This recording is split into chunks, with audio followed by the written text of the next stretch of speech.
Bonsoir à tous et bienvenue dans l'after du Pika Basket Show où nous allons revenir sur les temps forts de la 11e et dernière journée de National A qui marque la fin de la phase allée du championnat. Ils étaient tout simplement méconnaissables. Face à une équipe de Saint-Avold relancée après son probant succès à Lannion, Gennevilliers a perdu son basket, ou plutôt ne l'a jamais vraiment trouvé, la faute à des leaders de jeu transparents et une réussite en berne. En face, Saint-Avold avait la recette. Une défense agressive en presse coupant toutes les relations, un jeu en mouvement intéressant, l'écart s'est creusé rapidement sans que l'on ne trouve de force de rébellion chez les franciliens, en offrant au bout du compte une victoire plus facile que prévu à Saint-Avold, qui en attendant le match en retard du Puy-en-Velay colle au groupe des prétendants à la qualification. Et si Michel Mensch, le coach des Mosellands, ne souhaite pas se projeter sur la phase retour, malgré un calendrier favorable, Karim Khelaifi lui attend une réaction de son équipe samedi prochain. On écoute les réactions d'après-match. Après nos 3 défaites consécutives, on était un peu en mini-crise et il était important de se ressaisir. On l'a fait à Lannion avec un effectif réduit avec 6 joueurs.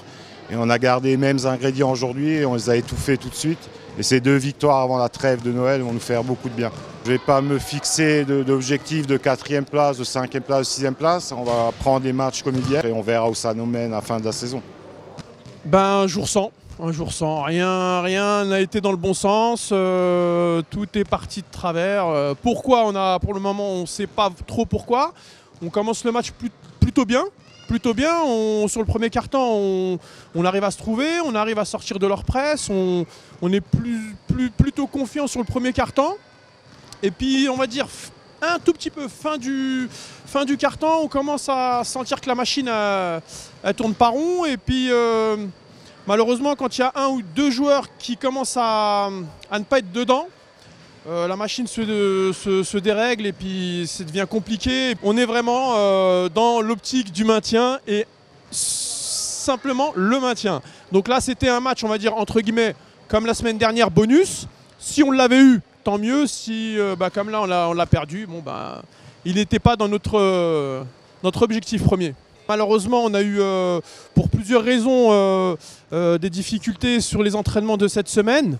Et puis le proverbe qui dit que quand on joue comme on s'entraîne, et là on a joué comme on s'est entraîné, c'est-à-dire assez mal pour cette semaine.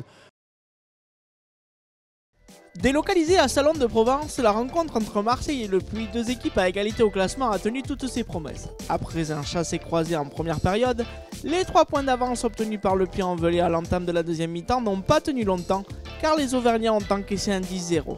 Ils avaient toutes les peines à contenir la furia marseillaise, et les shoots malheureusement ne rentraient pas. Malgré tout, ils faisaient le dos rond et laissaient passer l'orage pour limiter la casse, en revenant à 2 points à l'entame du dernier quart-temps. Tout allait se jouer dans le Money Time et les protégés du président Philippe Véraud allaient finalement se sortir du piège grâce à leur défense. La grosse pression mise sur les shooters adverses perturbait énormément les Phocéens, qui ne trouvaient plus la cible. De leur côté, les visiteurs récupéraient de bonnes munitions, bien mises à profit en attaque, et ils finissaient par prendre les devants pour s'imposer 70-63. Dans ce match entre Lyon et Le Canet, en 10 minutes, le match a été quasiment plié. Une assurance tout risque confirmée à mi-parcours et une différence qui va se creuser un peu plus après la pause, jusqu'à atteindre une apogée dans l'ultime quart-temps qui se voudra malgré tout le plus équilibré des 4. Victoire du Canet, 86-36. Toulouse fait partie des 5 équipes qui ont encore échoué à domicile ce week-end. Meaux, toujours privé de son arrière-shooter Louis Ardouin, n'a laissé aucune chance à son adversaire du jour en remportant les 4 cartons de la rencontre, porté une fois encore par son pivot hollandais Mathis Bellers, auteur de 30 points. Sans grande surprise, hier a dominé Lannion à domicile et reste la seule équipe invaincue à l'issue de la phase allée.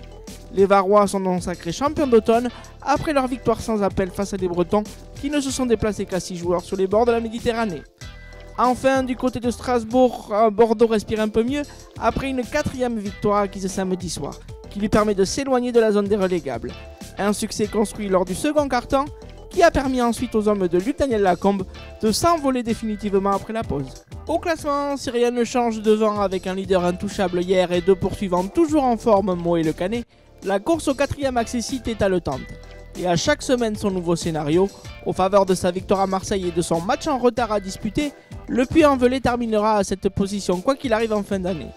Et si les Poneaux avaient la bonne idée de s'imposer à Gennevilliers, ils auraient un avantage non négligeable à l'heure d'aborder la seconde phase de la saison, une seconde phase qui sera bien plus longue pour Strasbourg et Lyon. Si le match samedi avait eu lieu au Palais des Sports du Puy-en-Velay, nul doute que le speaker de la salle se serait encore enflammé devant la performance 4 étoiles de son loulou. Omar Zidi, auteur de 22 points à Marseille, est décisif pour son équipe dans le dernier quart-temps. C'est à lui que revient donc notre dernier titre MVP du week-end de 2017. Voilà, l'after 11e du nom est terminé. La plupart des équipes du basket fauteuil français sont maintenant en vacances, comme l'after qui reviendra le 15 ou le 22 janvier en fonction de la programmation de Pika Sport. On vous tiendra évidemment informé. En attendant, on se retrouve vendredi pour le Pika Basket Show, puis samedi pour le premier trophée des champions de l'histoire. Entre moi et le Canet, bonne semaine!